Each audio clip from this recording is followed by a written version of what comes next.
Hello students, welcome back. In today's lecture, we will discuss about energy flow. That is how energy is flowing in the ecosystem from one organism to another organism, from producer to consumer.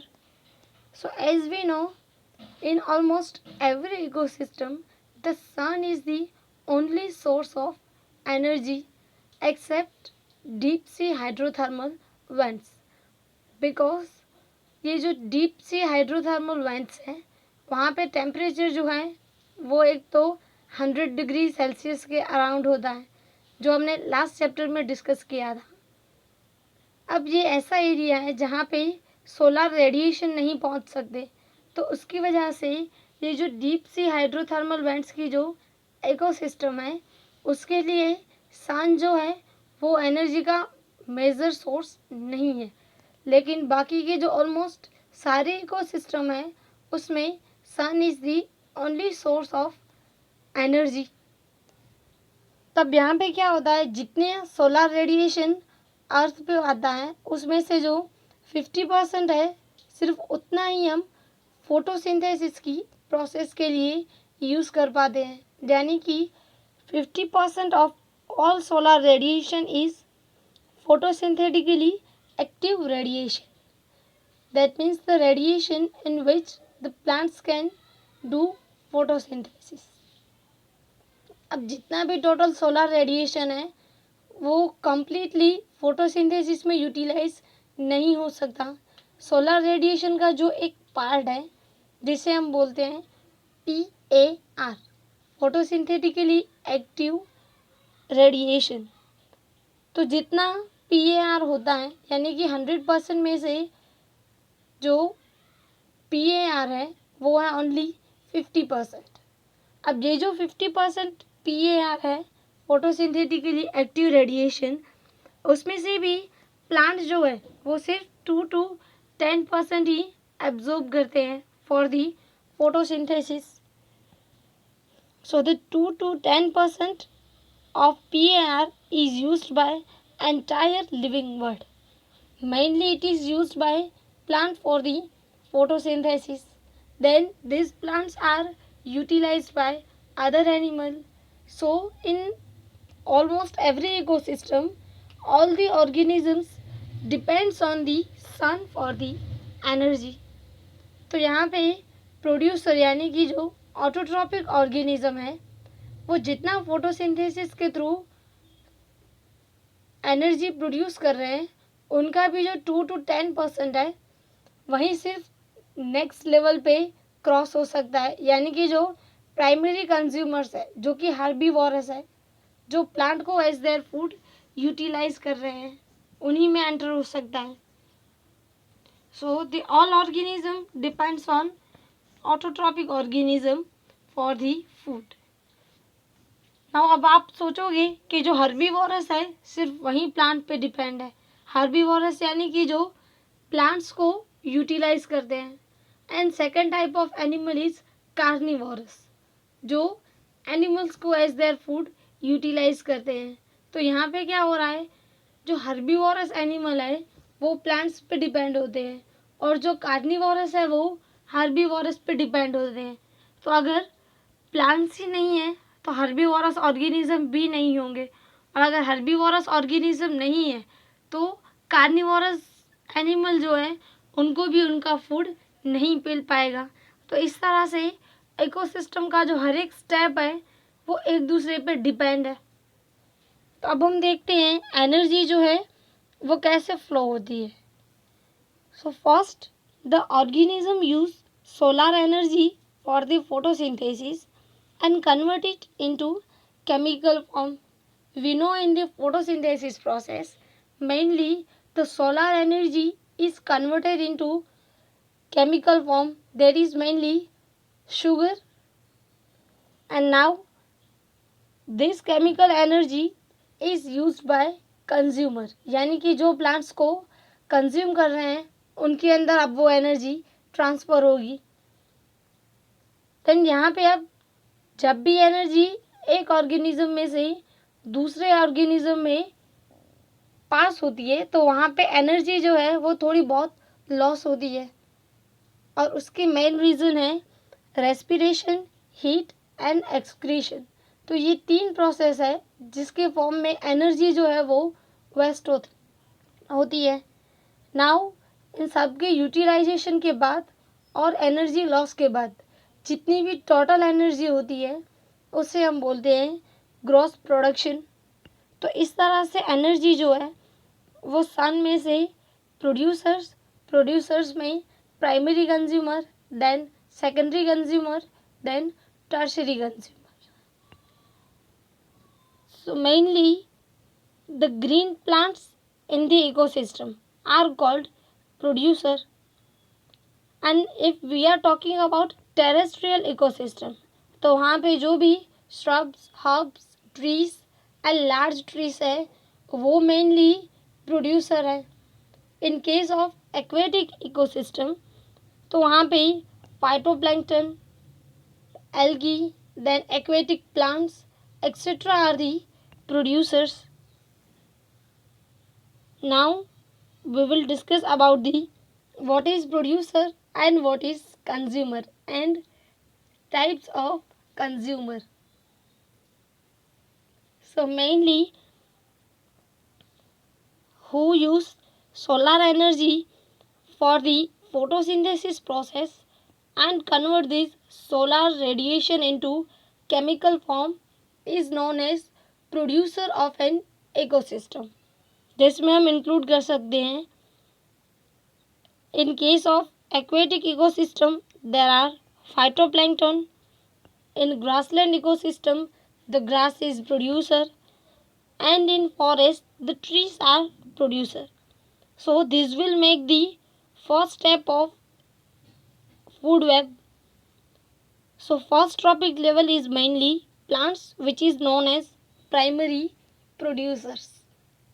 Then in the second level that are the herbivorous, because the phytoplankton is consumed by zooplankton. In grassland the grass is consumed by grasshopper, and in forest the trees are consumed by grass. So these all herbivorous organism will known as primary consumer, and they will make second trophic level. Then in third the zooplanktons are consumed by fishes in the aquatic ecosystem. Grasshopper will be consumed by small birds, and cow will be consumed by wolf. So all these known as secondary consumer, and these all are carnivorous organism, and this primary carnivorous will form third trophic level of food web. Then the fourth trophic level which includes top carnivorous, that is men and lion, and these are known as tertiary consumer. So in every ecosystem there will be producer or primary producer which produce the food, then primary consumer which will consume the producer, then secondary consumer which will consume the primary consumer, then tertiary consumer that is consumed by secondary consumer. So यहाँ पे क्या हो रहा है, producer ने जो solar radiation chemical form में store किया है वो एक एक लेवल पे पास हो रहा है, यानी कि according to thermodynamics law energy cannot be generate, it can only transfer from one form to another form. यानी कि आप जो है वो एनर्जी सिंथेसाइज नहीं कर सकते, बस आप उसे एक फॉर्म में से सेकंड फॉर्म में कन्वर्ट कर सकते हो। And according to second law of thermodynamics, जब भी एनर्जी एक लेवल पे से दूसरे लेवल में पास होती है तब थोड़ी बहुत एनर्जी जो है वो लॉस होती है in form of heat, that is known as thermodynamics second law. तब यहाँ पे सन जो है उसमें जितनी भी एनर्जी है उसका सिर्फ 10% ही जो प्रोड्यूसर है वो यूटिलाइज करते हैं। बाकी की जो एनर्जी है वो in the form of heat वो लॉस होती है in the environment. Then when these plants are consumed by the primary consumer that are herbivorous, then also some amount of heat will be lost. And when these herbivores will be utilized by carnivorous, which is known as secondary consumer, then also energy will lost in form of heat. Then when this carnivorous will be consumed by top carnivorous, that is tertiary consumer, then also energy will be lost in form of heat. अब जब भी ये सारे organisms यानी कि producers, primary consumer, secondary consumer and tertiary consumer, इन सब की जब भी डेथ होती है तो जो भी डीकम्पोजर है वो उनमें से एनर्जी यूटिलाइज करते हैं और तब भी थोड़ा बहुत एनर्जी का अमाउंट जो है वो वापस से इन फॉर्म ऑफ हीट लॉस होता है। तो यहाँ पे जैसे ही एनर्जी सन में से दूसरे ऑर्गेनिज्म यानी कि प्लांट्स में पास होती है तब एनर्जी लॉस होती है।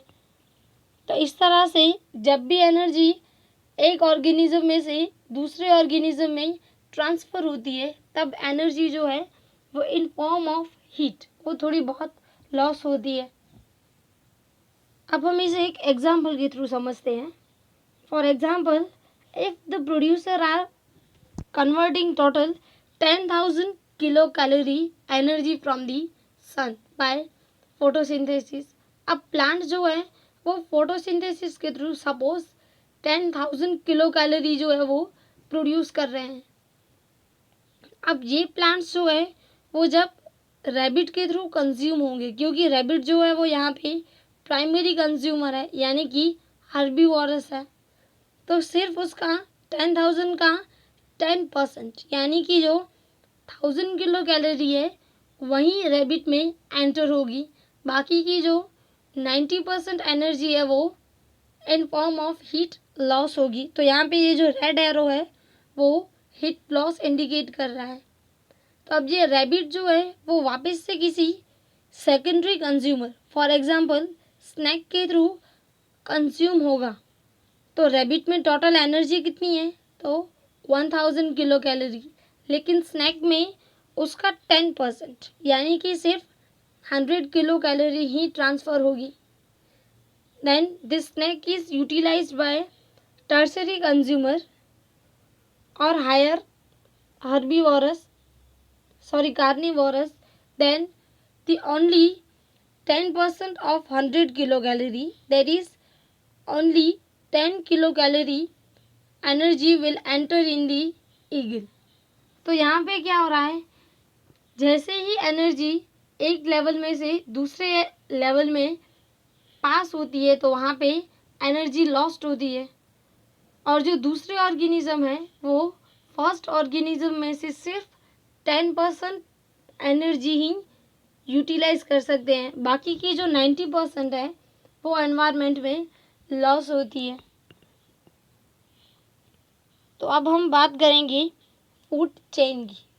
तो मेनली हमने क्या डिस्कस किया, what are the producer, primary consumer, secondary consumer and tertiary consumer. और इन चारों ऑर्गेनिज्म जो है या फिर ये चारों जो ट्रॉफिक लेवल है उनमें एनर्जी जो है वो कैसे फ्लो होती है। Now we will discuss about the food chain. तो transfer of food energy from producer through this series of organism is known as food. यानी कि जो एनर्जी का प्रोड्यूसर में से हर्बीवोरस में से प्राइमरी कार्निवोरस और प्राइमरी कार्निवोरस में से हायर कार्निवोरस में जो ट्रांसफ़र होता है और उसकी वजह से जो चेन बनती है उसे हम बोलते हैं food chain. Mainly food chain जो है वो 2 टाइप्स की हैं। एक है ग्रेजिंग फूड चेन जिसे हम बोलते हैं GFC, और second is detritus food chain जिसे हम बोलते हैं DFC. So first we are going to discuss about grazing food chain. अब ग्रेजिंग फूड चेन जो है वो मेनली प्रोड्यूसर से स्टार्ट होती है और जो डीकम्पोजर्स है उसमें एंड होती है. फॉर एग्जांपल यहाँ पे प्रोड्यूसर्स जो है यानी कि जो प्लांट्स है वो सन और वाटर इन दोनों की मदद से फोटोसिंथेसिस की प्रोसेस करके एनर्जी जनरेट करते हैं. अब ये जो प्लांट्स है यानी कि जो प्रोड्यूसर है वो कंज्यूम होंगे हर्बीवोरस से, जो कि हम यहाँ पे एग्जांपल ले रहे हैं ग्रास हॉपर का. तो ग्रास हॉपर जो है वो हुआ यहाँ पे primary consumer. Then this grasshopper will be consumed by secondary consumer which is frog. Then this frog is consumed by tertiary consumer that is snake. And this snake is consumed by final consumer that is hawk. तो यहाँ पे जब भी ये सारे organism including plants, grasshopper, frog, snake, hawk, इन सब की जब भी डेथ होगी तो उनकी बॉडी जो है वो मेनली डिकम्पोज होगी बाय दी डीकम्पोजर, और उनकी बॉडी में जो भी न्यूट्रिएंट्स हैं वो वापस से सॉइल में ऐड होंगे. तो इस तरह की फूड चेन जो प्रोड्यूसर से स्टार्ट होती है और डीकम्पोजर में एंड होती है तो इसे हम बोलते हैं GFC, ग्रेजिंग फूड चेन. अब सेकंड टाइप हम पढ़ रहे हैं DFC यानी कि डेट्रिटस फूड चेन. तो अब यहाँ पे डेट्रिटस फूड चेन जो है वो मेनली डीकम्पोजर से स्टार्ट होती है और ये डीकम्पोजर्स जो है वो सॉइल में न्यूट्रिएंट्स ऐड करते हैं और ये न्यूट्रिएंट्स जो है वो प्लांट से यूटिलाइज होके उनकी ग्रोथ और जो एनर्जी प्रोडक्शन है उनमें हेल्प करते हैं. देन वापस से सारे ट्रॉफिक लेवल जो है यानी कि primary consumer that is grasshopper, then secondary consumer that is rat, tertiary consumer that is cat, and final consumer that is eagle. So यहाँ पे ऐसी फूड चेन जो डीकम्पोजर से स्टार्ट होती है तो उसे हम बोलेंगे डेट्रिटस फूड चेन, क्योंकि यहाँ पे जो डेट्रिटस ऑर्गेनिज्म है यानी कि a bunch of biodegradable compounds is known as detritus, यानी कि जिसका माइक्रोब्स या फिर जो डीकम्पोजर है उनके थ्रू डीकम्पोजिशन हो सकता है. ऐसे सारे सब्सटेंसेस को हम बोलते हैं डेट्रिटस. तो ये डीकम्पोजर जो है वो ऐसी फूड चेन जो डेट्रिटस कंपाउंड से स्टार्ट करते हैं तो उन्हें हम बोलते हैं डेट्रिटस फूड चेन. अब ऐसे ऑर्गेनिज्म जो डेट्रिटस मटेरियल में से एनर्जी कंज्यूम करते हैं यानी कि वो सारे जो डेट्रिटस मटेरियल है वो डेड मटेरियल है. तो ऐसे ऑर्गेनिज्म जो डेड मटेरियल कंज्यूम कर रहे हैं उसे हम बोलते हैं सैप्रोट्रॉप्स और सैप्रोफाइट्स. तो ये हमने डिस्कस किया two types of food chain. अब हम एक्वाटिक इकोसिस्टम की बात करें तो एक्वाटिक इकोसिस्टम में जो एनर्जी फ्लो की प्रोसेस है वो मेनली GFC जो है यानी कि ग्रेजिंग फूड चेन उसके थ्रू बहुत ज़्यादा होती है. और in terrestrial ecosystem DFC is major conduit. Now we are going to discuss food web. अब फूड वेब का मतलब क्या है? तो एक फूड चेन के ऑर्गेनिज्म जो है वो दूसरी किसी फूड चेन के ऑर्गेनिज्म पे भी डिपेंड हो सकते हैं और ये जो सेकंड फूड चेन के ऑर्गेनिज्म है वो थर्ड चेन की जो ऑर्गेनिज्म है उनको भी कंज्यूम कर सकते हैं. तो उनकी वजह से क्या होता है, ये सारी जो फूड चेन है उनका एक नेटवर्क बनता है। तो उस नेट को हम बोलते हैं food web, because the individual of the food chain are also linked with food chain of other ecosystem. In this way the animals are interdependent, यानी कि दो अलग अलग फूड चेन के ऑर्गेनिज्म जो हैं वो भी एक दूसरे पर डिपेंड हो सकते हैं, and they form a net which is known as food web. अब हम इसे एक एग्जाम्पल के थ्रू समझते हैं। तो जैसे हमने आगे डिस्कस किया, mainly in every food chain there is 4 trophic level. First, which include primary producer. Second trophic level includes primary consumers. Third trophic level will include secondary consumer, and fourth level will include tertiary consumer. तो for example पहले हम एक food chain की बात कर रहे हैं, first one, जहाँ पे प्लांट्स जो हैं वो ग्रास हॉपर के थ्रू कंज्यूम होते हैं, और ये ग्रास हॉपर जो है वो वापस से स्कॉर्पियन कंज्यूम करता है, और ये स्कॉर्पियन जो है वो किट फॉक्स के थ्रू यूटिलाइज होता है। तो यहाँ पे ये एक सिंपल फूड चेन हुई। अब हम सेकंड की बात कर रहे हैं, प्लांट्स जो है वो स्क्विरल के थ्रू कंज्यूम हो रहे हैं, और ये स्क्विरल जो है वो वापस से ईगल कंज्यूम कर रहा है। लेकिन ये जो स्क्विरल है वो सिर्फ सेकंड इकोसिस्टम में इंक्लूडेड ईगल से ही कंज्यूम नहीं होती, लेकिन जो फर्स्ट वन में जो फॉक्स हैं वो भी स्क्विरल को यूटिलाइज करते हैं। तो यहाँ पे क्या हुआ, दो अलग अलग फूड चेन जो है वो मिक्स हो गई। इसी तरह से ये जो ग्रास हॉपर हैं वो बर्ड के थ्रू भी कंज्यूम हो सकते हैं, और ये बर्ड जो है वो ईगल से कंज्यूम हो सकते हैं।